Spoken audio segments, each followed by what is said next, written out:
Okay, let's finish our study of chapter 17. We stopped here today from last class. We're going to continue learning the multinational cost of capital.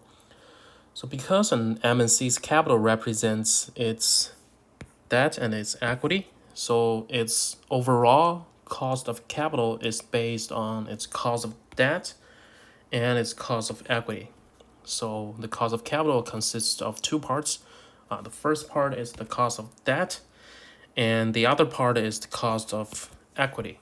So we are going to take a look at each one uh, at a time. So the first is the cost of debt. An MNC's cost of debt is dependent on the interest rate that it pays when borrowing funds. So whenever you see the cost of debt, you should know it refers to the interest rate. So interest rate is the price and also as well as the cost. So and the interest rate is consists of two parts. With the first one is the risk-free rate, and the risk-free rate, and the other part is the credit risk premium. And the second part, the use of the second part is to compensate the creditors for accepting or bearing the risk, credit risk when lending fund to the MNC. And there's a tax advantage associated with that. So this is one advantage of using or raising debt. And the next is the cost of equity. An MNC creates equity by retaining earnings or by issuing new stocks. So there are two sources that an MNC can raise equity. The first one is by retaining earnings, and the second one is by issuing new stock. So an MNC's cost of equity, the overall cost of equity contains a risk premium, of course, which is above the risk-free rate. And the use of the risk premium is to compensate the equity investors for their willingness to invest. And also the one thing to notice here is that the cost of equity reflects an opportunity cost.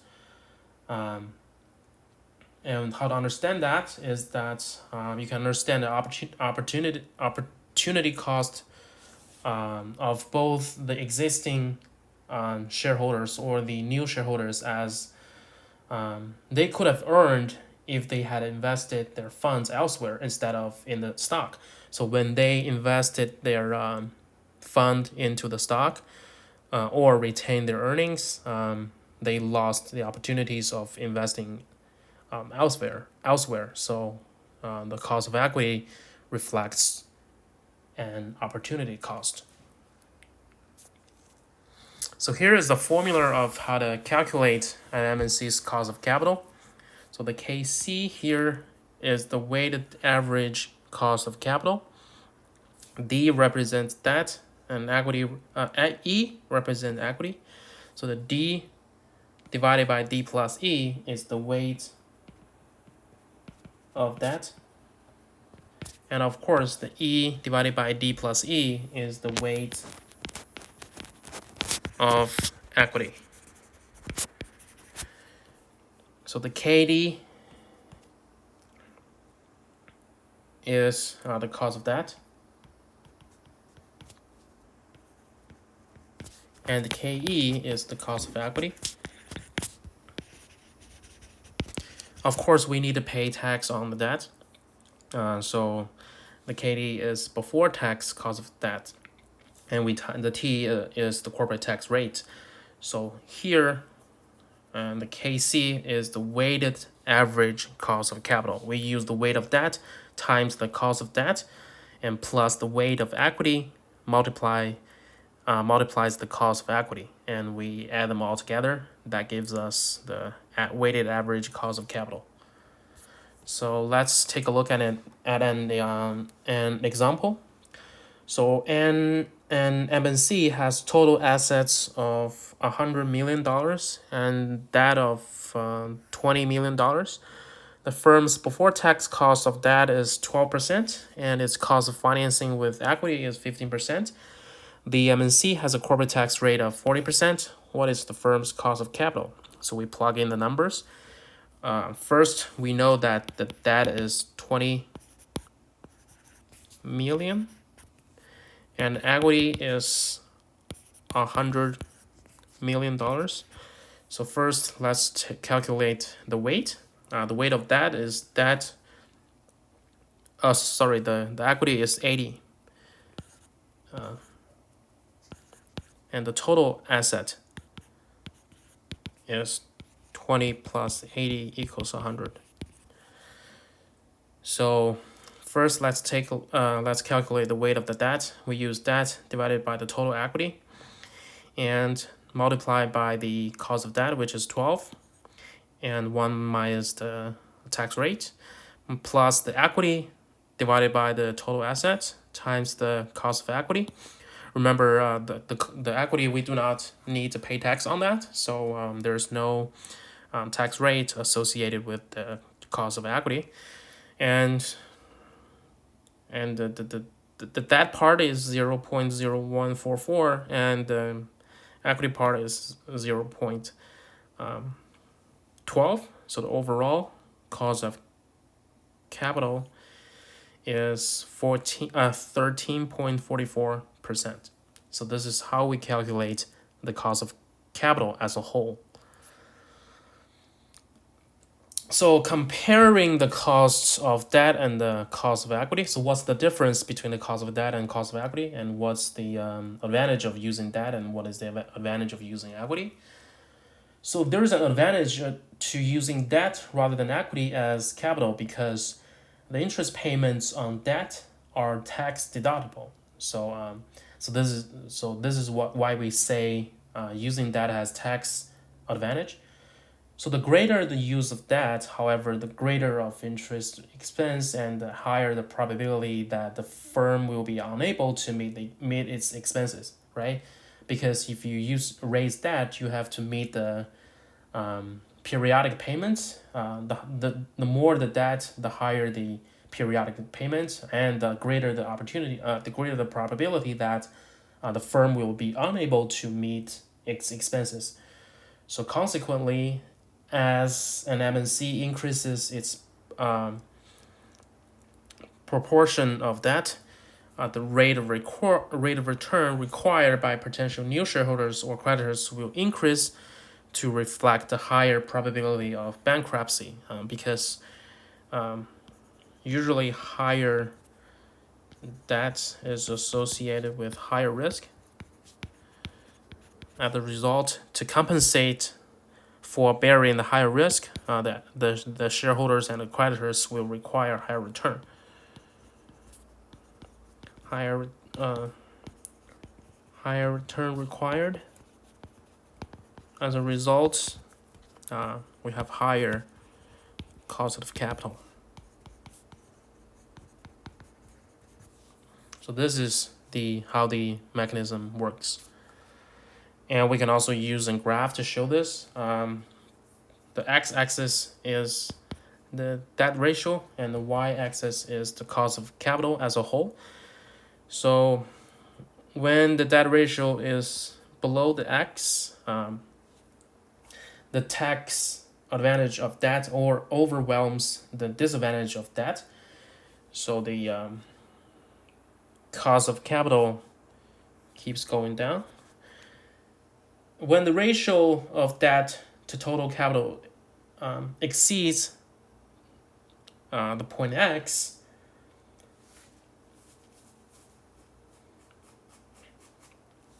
the debt ratio is high enough, and it might trigger concern by creditors and shareholders about the firm's potential bankruptcy. So as a result, the overall cost of capital is increasing.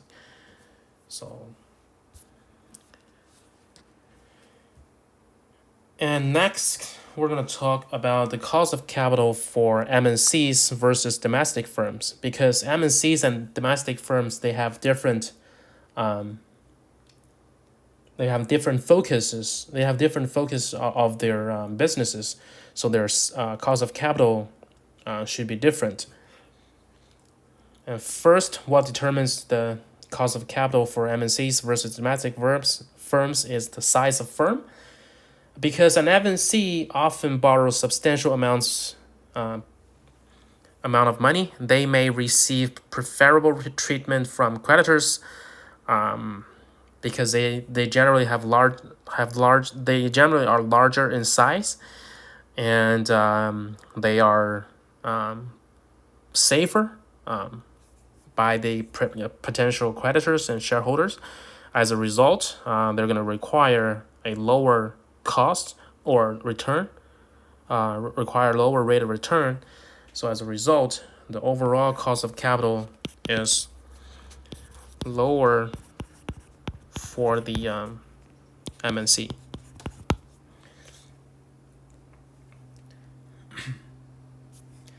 And the second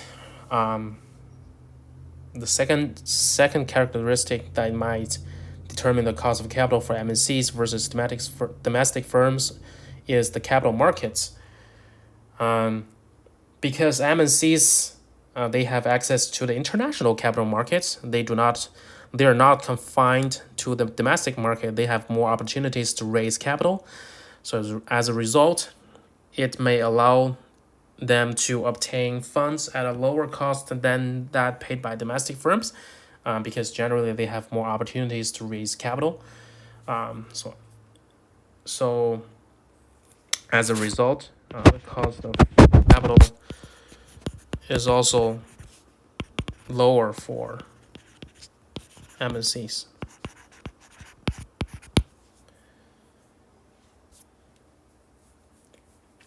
And the third factor is the diversification. Of course, MNC is more diversified as a domestic firm.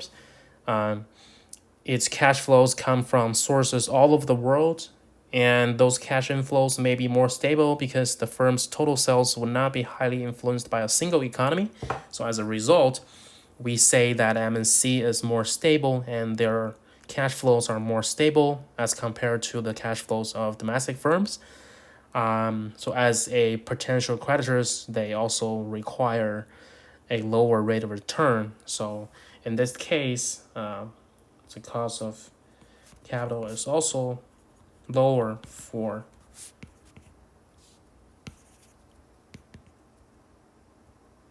MNCs.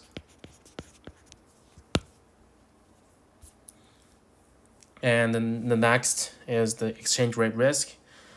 This is different because an MNC, they are more volatile than domestic firms because they are exposed to exchange rate risk, while the domestic firms, they do not do business with firms in other countries, so they are not exposed to exchange rate risk.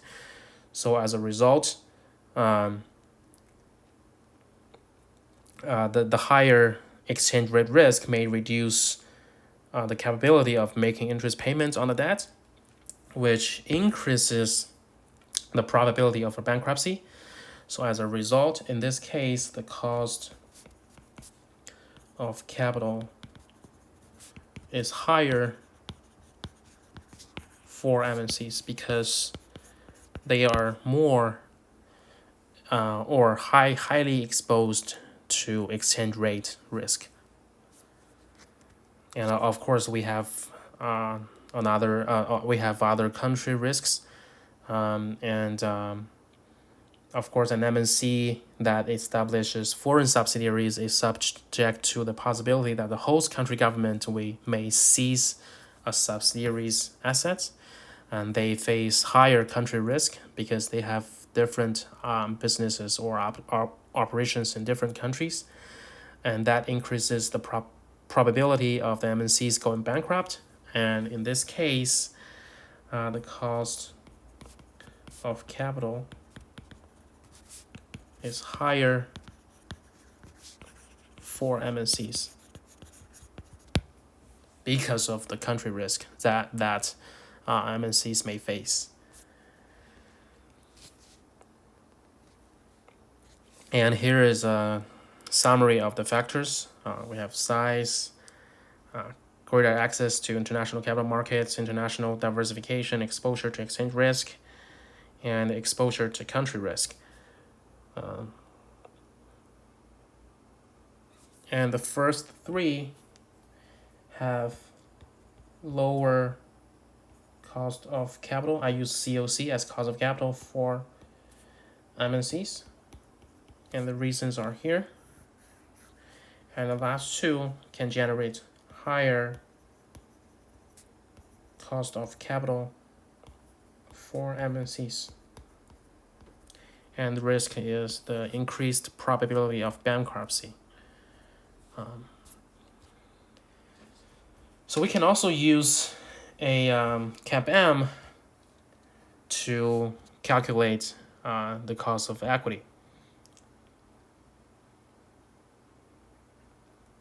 So here's a formula. The KE is the required return on stock, which is just the cost of equity.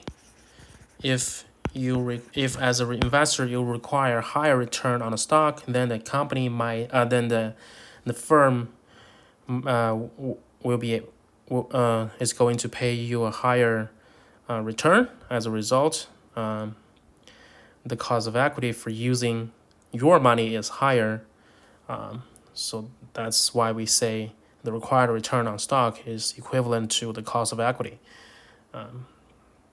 And RF is simply just the risk-free rate, and the B is the beta, and RM minus RM is the market return, and so the KE is equal to RF, which is risk-free rate, plus the beta times RM minus RF. The beta refers to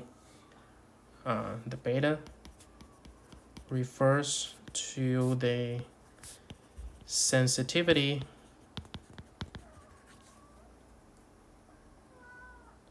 of a stock's returns to market returns.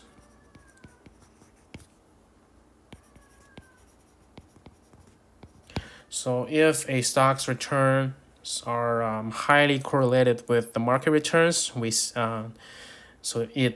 this stock might have a higher beta because the return of that stock is more sensitive to the return of the market. We can also say the change of the stock's return is more sensitive to the change of the market returns.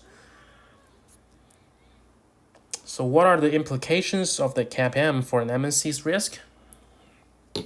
Well, if, as I said, the KE, which is the cost of equity, is RF plus beta times RM minus RF.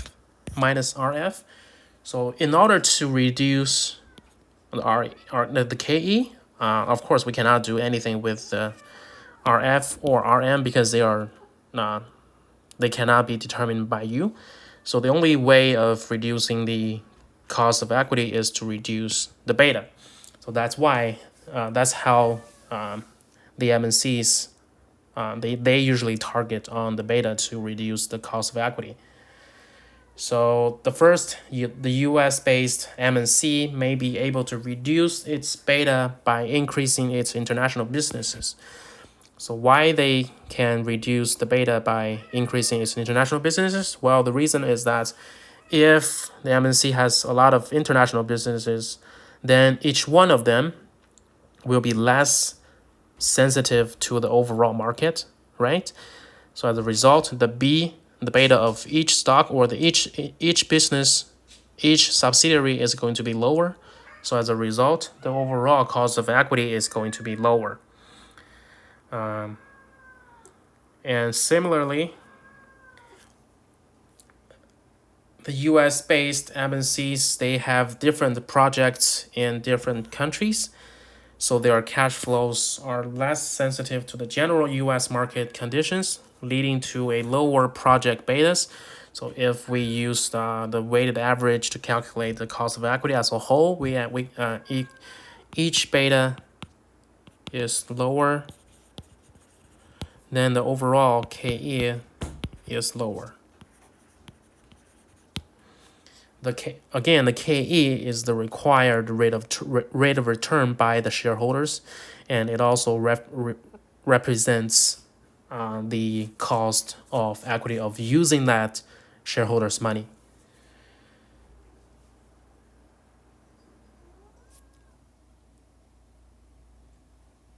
And the cost of capital across countries. So why do we learn the cost of capital across countries?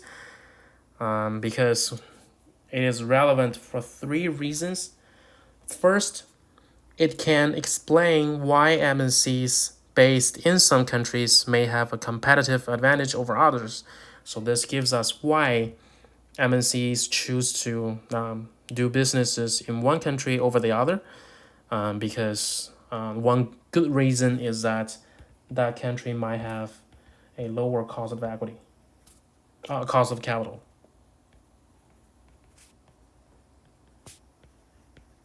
Lower COC, cost of capital.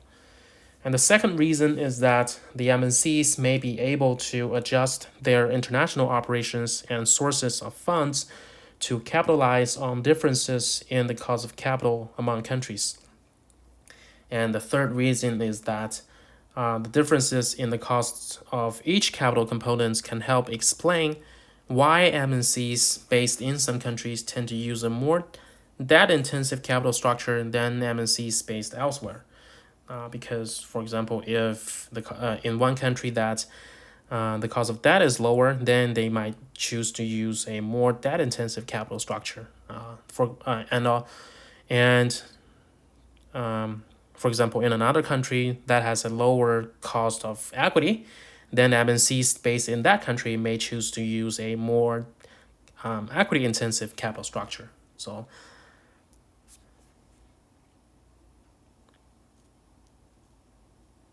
the first part in country differences, the cost of debt. So the risk-free rate is the interest rate charged on loans to a country's government that is perceived to have no risk of defaulting on the loans. So any factors that influence the supply or demand for loanable funds within a country will affect the risk-free rate. Tax laws, demographics, and economic conditions and monetary policies. So overall, countries with a more stable economy is going to have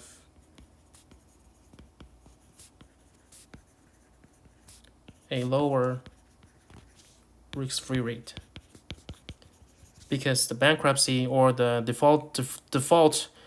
the probability of default of that country is lower. So as an investor, you do not need to require a higher rate of return because your money is safer in that country.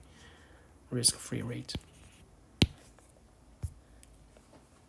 And the second country differences in the cost of equity is the credit risk premium. First, the credit risk premium paid by an MNC must be large enough to compensate creditors for taking the risk that the MNC may not meet its payment obligations. And what factors can determine or can influence the risk premium? Of course, the first one is economic conditions.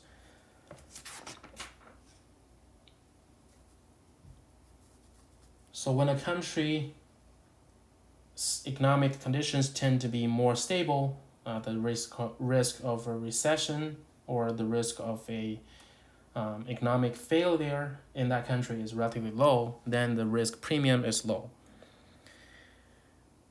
And the second one is the relationship between its creditors and borrowers.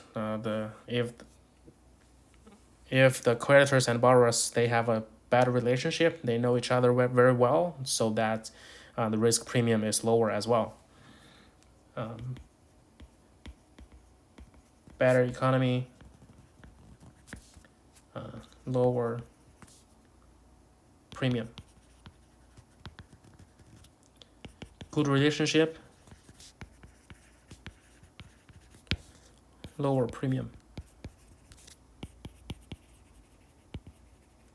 And the government's willingness to rescue troubled companies, the same thing. If the government is more willing to rescue, then the creditors and shareholders may feel safer, and then as a result, they will require a lower credit risk premium. And here's a graph showing the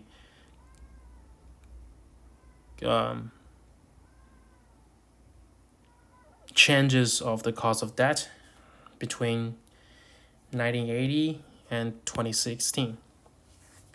So we can see that there is some positive correlation between the country's cost of debt over time. As time passes, the cost of debt is generally lower for most of the countries. And the disparity in the cost of debt among the countries is due to the disparity in the risk-free interest rates. For example, Japan and UK. The reason why UK has a higher cost of debt is because the risk-free rate in Japan is so low.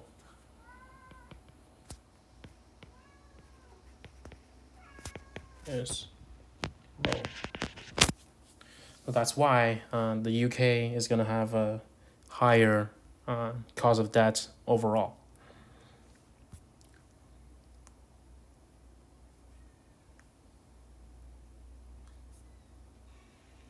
And next, we're going to take a look at the country differences in the cost of equity. So here is the cost of equity instead of the cost of debt. So first, the equity risk premium. It is partially based on investment opportunities in the country of concern. For example, if in a country that has more investment opportunities, then the equity risk premium is going to be lower. So more opportunities,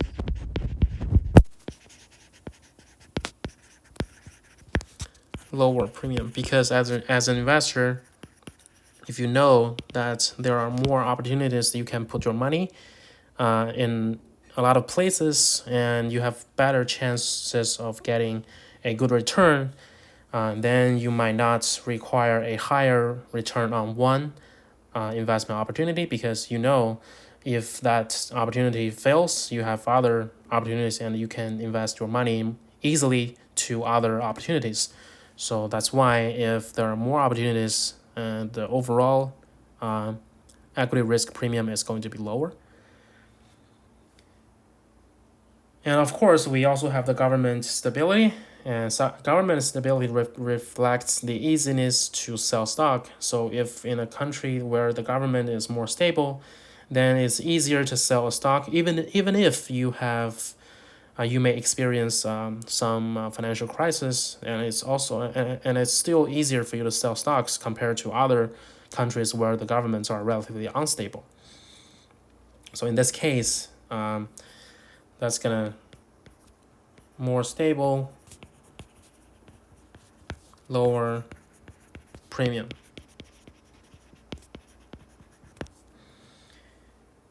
And of course, if we have better laws on corporate disclosure and we have better legal protection of local shareholders in the country, then generally better regulation, lower premium. And I think this is easier to understand. So, okay, we have finished chapter 17, and basically we have finished all the materials that are going to be covered in the last exam. Again, if you have any questions, feel free to email me, or